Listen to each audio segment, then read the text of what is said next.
Hi, this is Amrita from BizAsiaLive.com, and I have today the absolute privilege to be sitting with one of the most iconic juries of the last 2 decades in Bollywood. These two actors have been in quite a few films together, but they're coming together again after a gap of 5 years in Rohit Shetty's Dilwale.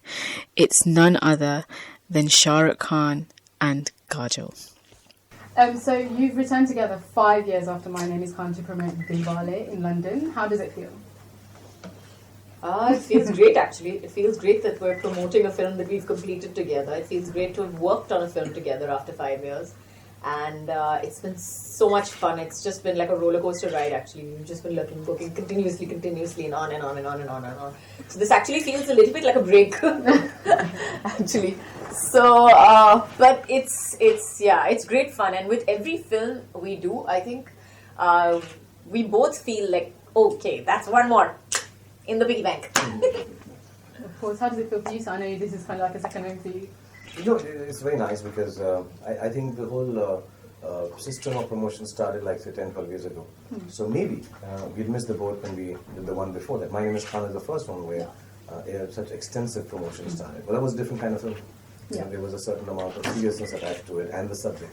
So maybe we missed out on times like Kuch Kuch Hota Hai and Dilwale Dulhaniya Le Jayenge, the fun things that we did together. Yeah. And so it's good that we are doing a fun film together, a romantic film, a fun film, action, comedy film. And we can come along on this trip together because that's something we missed. And I would always like, because Kajol works so sporadically and not so often, I'm really happy that she would see this part of her because she's a friend.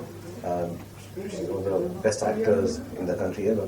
I really would like her to see this, you know, because many a times without realizing, how much you do, you have to go and do this, you have to do this. It's fun. Come, enjoy your film, because this is the only time I feel, it's not the marketing part of it.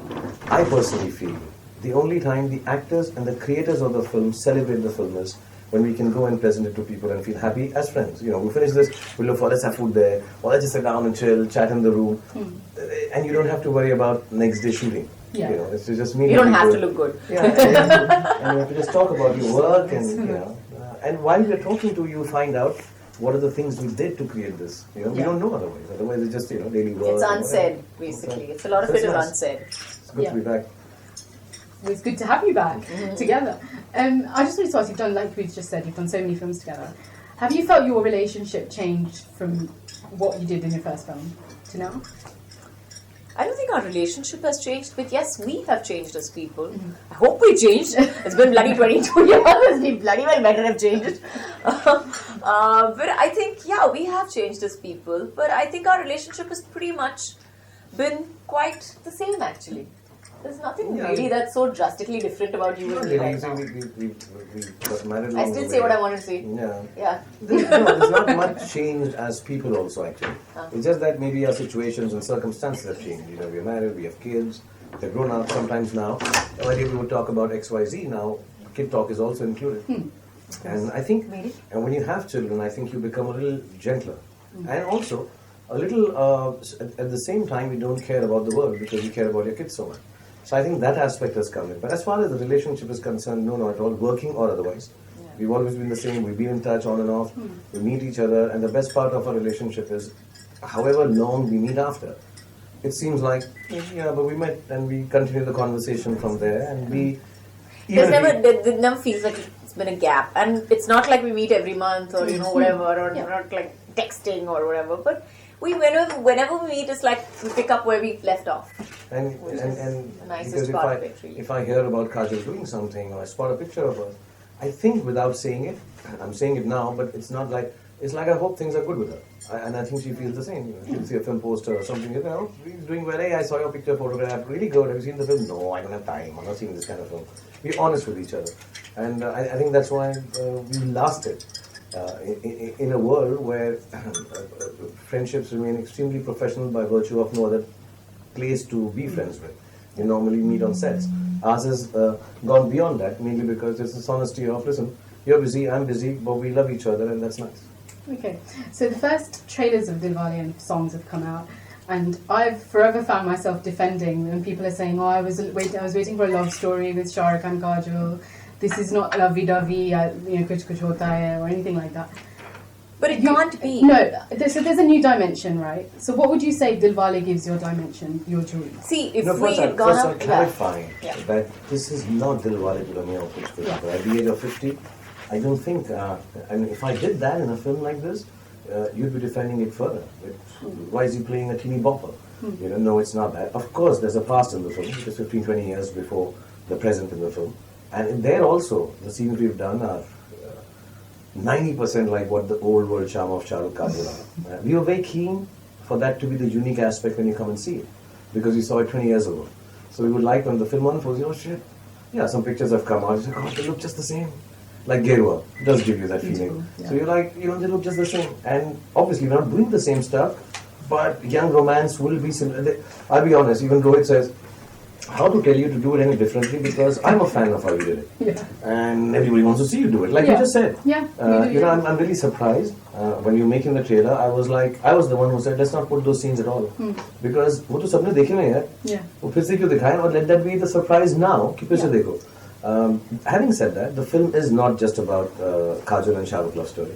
To be fair, it's got Varun, it's got Preeti, it's got some other amazing actors, and it's a Rohit Shetty film. It's always a director's vision.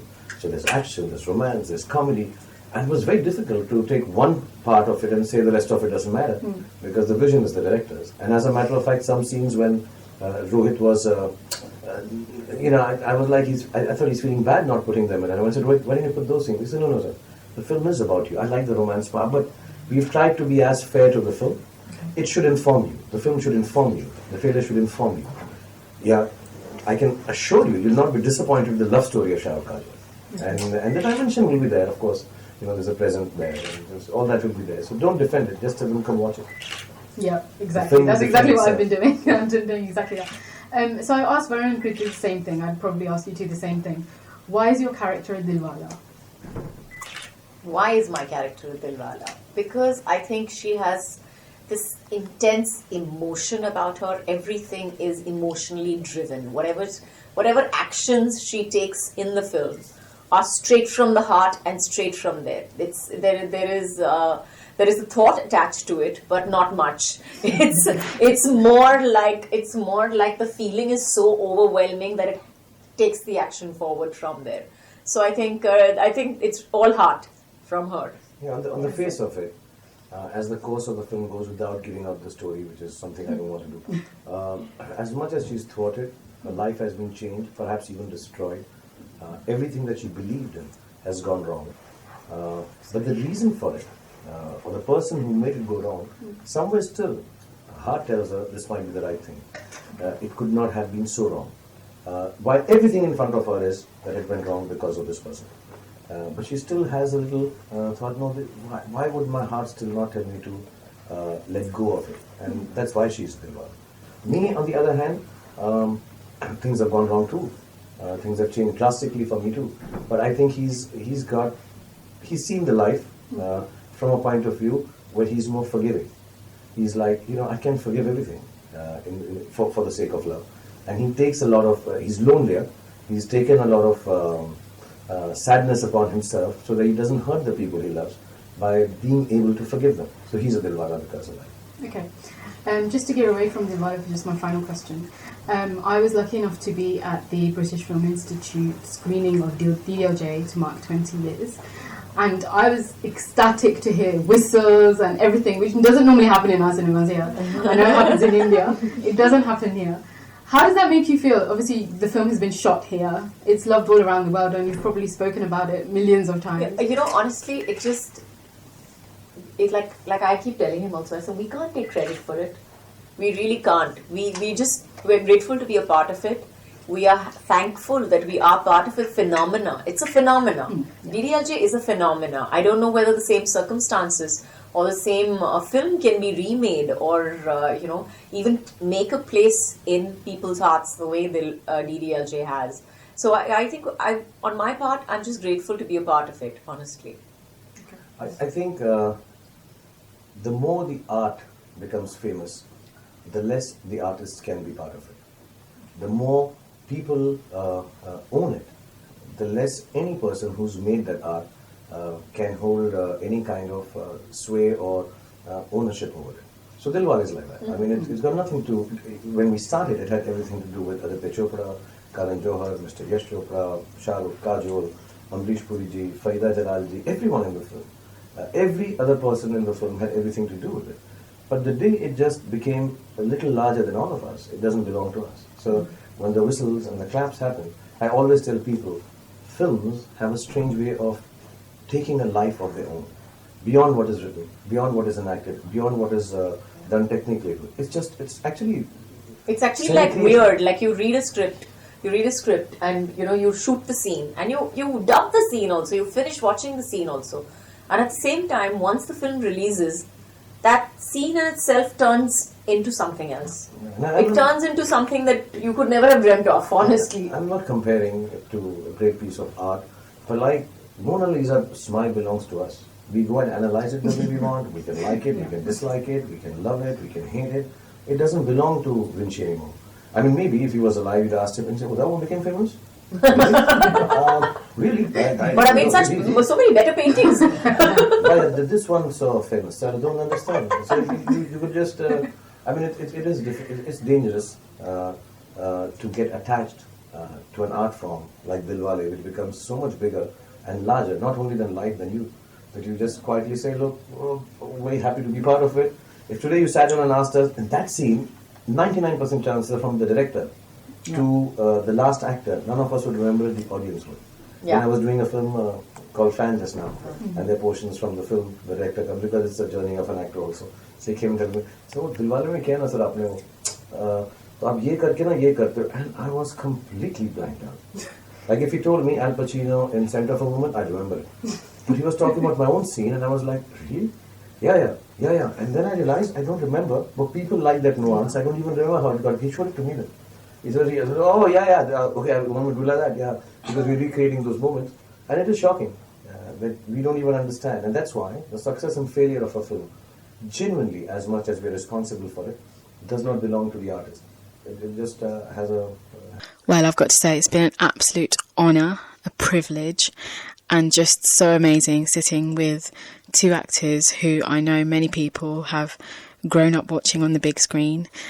And I wish you well with your film, Dilwale, which releases on the 18th of December. This is Amrita from BizAsiaLive.com, signing out.